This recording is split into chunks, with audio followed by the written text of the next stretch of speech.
This is Love Your Story. Loads of different people from different backgrounds coming together. It's very refreshing. The things that I'm doing at uni, they're making me a better teacher, and that genuinely... I want to learn more, something new, something different, do something to improve. Everyone's journey is unique. Every story is worth celebrating.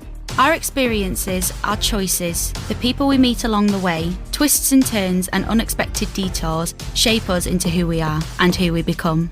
In this podcast series, we're exploring the many different stories that are created at the University of Cumbria, the personal journeys from all walks of life, the obstacles overcome and the goals for the future. In this episode, we look at life after university. What does the experience of university do for you in later life? How does a degree help you build your own career and shape your own story in the future? After all that hard work, was it worth it? Lauren Bishop completed a PGCE at the University of Cumbria and has since built a career in teaching. This is her story. My journey into teaching was perhaps a little different to most. I studied economics at university, and then I actually got a job at one of the big four accounting firms. However, at the time I was also volunteering in a school as well, and found that actually I was enjoying my time volunteering more. That's what made the change for me, and that's when I started looking into the University of Cumbria and looking at the path into teaching. And it all changed very, very quickly. I applied to Cumbria, was met by a mentor, very supportive, taught me how to get into that career path, and then it took off from there, really. Whilst I was training to be a teacher, the University of Cumbria made sure that they provided lots of different opportunities for us to visit different types of schools. There was a variety of different things we got to take part in, which ultimately meant we got to teach lots of different children from different backgrounds. I was very lucky that I always had very supportive mentors. And it's that led me, after a couple of years into my teaching, when I'd finished my ECT years, that I then applied for the professional mentor role myself and got that job, which I was really lucky to get quite early on in my career. And I think having the mentors that I had through university ultimately got me that job so early in my career, because I had those foundations. I understood how to be a good mentor. Obviously, I chose maths. That mainly came from studying an economics-based degree. That is what really captured my interest in maths, the more applied side of it, a passion that hadn't been ignited in me whilst I was at school myself. Doing that at university and seeing sort of how the world works, and essentially the world revolves around maths. That's how the world runs. Really ignited my passion for that. I was very lucky that I was with very like-minded people at university as well, who had that strong drive, who had that passion to show children that actually there's a lot more to maths than they think there is, and it's the way it's applied to the world. I've been a teacher for 9 years now. Within that time, I've changed roles from being an ECT to a professional mentor. I'm now a head of year, so I've moved up to that middle leadership role, and I'm now looking forward to applying for my senior leadership qualification, which I'm going to be doing the next couple of years, because I'm working in an ever-changing environment. You do not have the same day twice. I don't think I've ever taught a full day without laughing, without smiling. The children make this job and they make you love this job. And the passion that they show for your teaching, that never goes away. So it's a fantastic career to be in. We all have unique and personal stories, and no journey through education and a career is the same. Lauren's story is another example of going back to university to change your career, how rewarding the experience can be, and where it can lead you in the future. In our next story, we'll hear how the university experience helps you pursue your passion and love for a subject, and the support you can tap into to help start your dream career. Yvette Earle studied for a degree in illustration at the University of Cumbria. This is her story.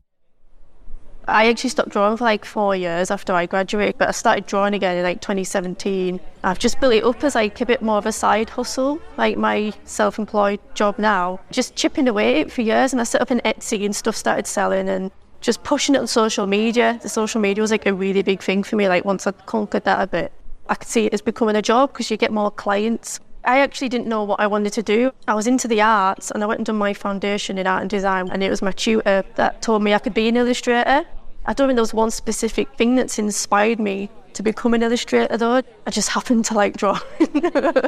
I did get into some of the universities away, but I wanted to stop at home. I like the Lake District. It's one of my favourite things about living in Carlisle is that I can be in a city, but I can drive and be going up Blencathra in 40 minutes. Like I really like fell walking, so it just made more sense for me, and I liked the course. So I was like, well, why go away and spend all that money when I don't really need to? I've got a good course on my doorstep. What I enjoyed most about my studies was the facilities I had access to, like the printing studios, because I enjoyed screen printing. And there was like the photography in that as well, I suppose. You could work with other people.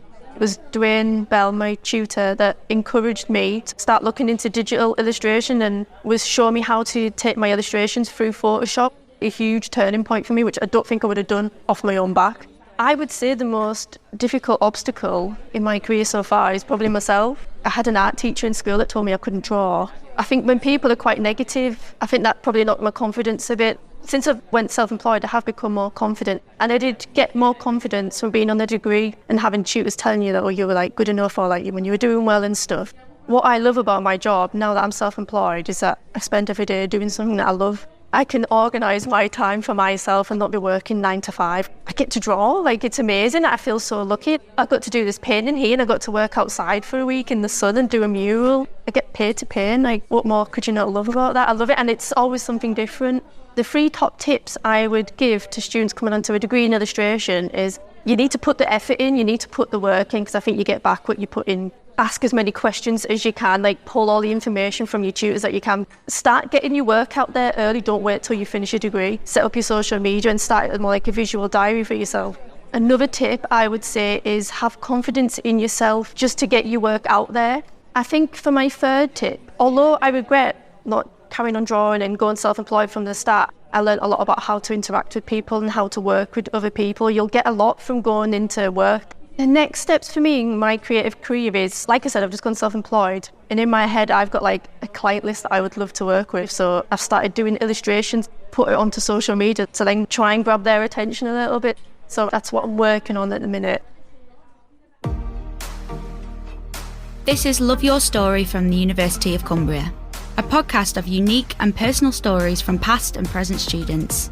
You can find out more about these stories, the university experience, and all the different routes into higher education on the University of Cumbria website, or just search for the hashtag #LoveYourStory. In the next episode, and our final one of the series, we go behind the scenes and meet some of the people at the University of Cumbria. We discover the role that the university plays in shaping your story, meet some of our course leaders, and explore the support you have around you along the way. Download and listen when you can. And whatever stage you're at, love your story and embrace the journey.